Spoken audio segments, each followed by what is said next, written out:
Hi, shalom friends. You tell me, what's the thing that most people do instinctively when they enter a room which is dark? Yeah, well, I think you would answer the same answer that I would give, and that is they put on a light.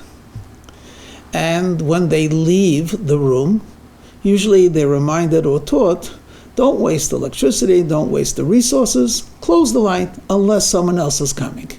Okay, seems very, very logical. Have you ever heard of a person who opens up a light when he leaves the room? No, that sounds quite odd, but that's exactly what Jewish people will be doing this Rosh Hashanah. Okay, let me explain. One of the most beautiful, beautiful rituals that Judaism has is that before a day of holiness enters, we light candles. Very often it's the woman of the house, and how fitting that is because she's the beauty and the warmth and the light of the house. But if you are married and you're on traveling and your spouse or mother is not with you, so then you light the candles. So let's think about this for a moment. The Jewish holidays and the Sabbath begin when the sun sets. So the sun is setting, it's getting darker. And as it gets darker, what do Jewish people do? They bring light. It's really such a beautiful thought. The darker it is, the more light we need and the more light we add. Indeed, according to some customs, with each child, there's another potential new light that has been brought to this world. So they add, instead of just 2 candles for a married couple, they'll add for each child. Everyone has a different tradition, but the concept is awesome. Now, actually, we really should light the candle when the day of holiness begins, which is essentially after the sun sets and it gets dark enough to see 3 stars. So then we would say for sure the night has begun and the new day of holiness has started. But on the Shabbat, you're not allowed to make a fire.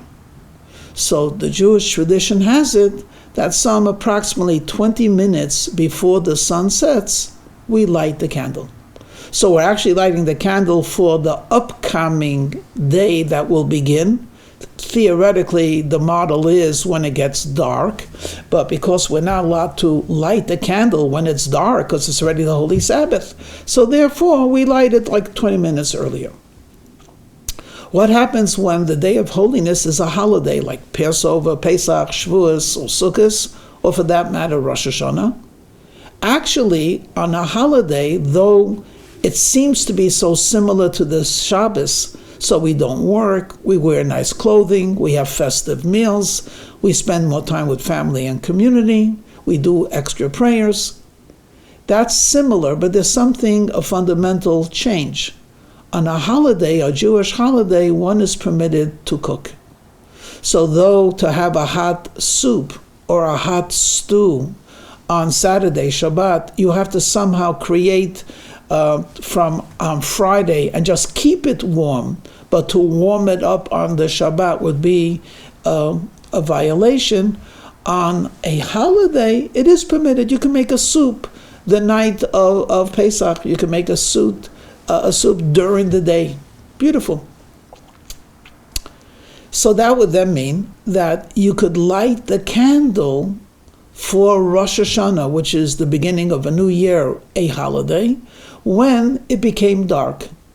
Though common custom has it to light earlier, so we should not get confused between a Friday lighting of the candles, which is done deliberately before the sun sets, and a holiday where though you could light the candle after sunset, we still try to keep a symmetry between the two.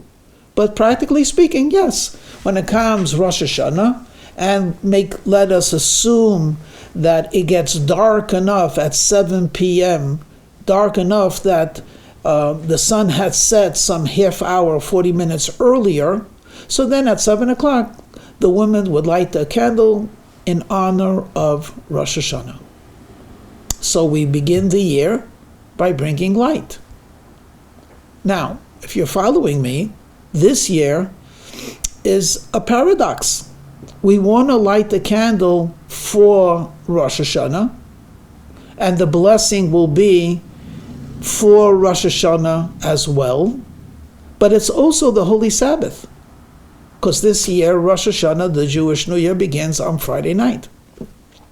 So we're not permitted to light the candle when the night of Rosh Hashanah begins. Instead, we have to light the candle for the new year some perhaps 20 minutes earlier than sunset, which essentially means we're bringing light for the new year of 5,784, but when are we doing it? In the last moments of 5,783. So I hope you're following my thread of thought. Isn't that something beautiful?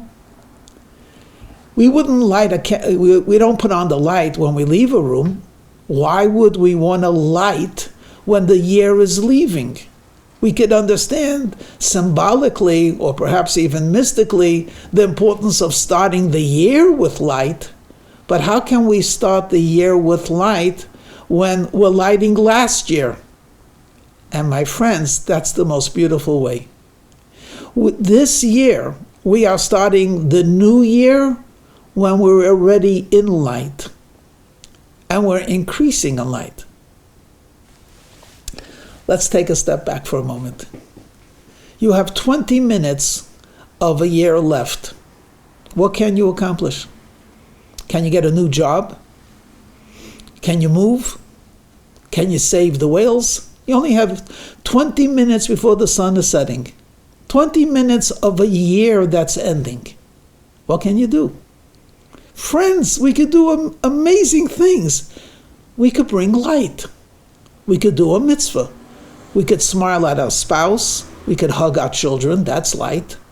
We could say a prayer. That's light. We could give charity still in the last 20 minutes. That's light. We could run across the street to our neighbor, give him a honey cake and say, I forgot, but I want to just say, I'm so happy you're my neighbor. We could bring light. It's not too late. And when you end the year with light, we could then anticipate a tremendously happy, exhilarating, uplifting, warm, and bright, happy New Year. And that's why this is my opening to wish you, on behalf of myself and my wife, Rebbetzin Sarah, and the entire RTC community, and to whoever else is listening, may we all be written and sealed for a happy, healthy, sweet New Year, a year filled with brightness and with warmth, with enthusiasm and with joy. And when we make light and create light and publicize the light in the last minutes of 5783, then we have every right to anticipate the bright light of the Mashiach, who will bring Or Chadash al Tzion To'ir. There'll be a new light on Zion, and from Zion will flow Torah to the entire world, brightening the world, making this world and revealing this world for a holy and beautiful place. Shalom.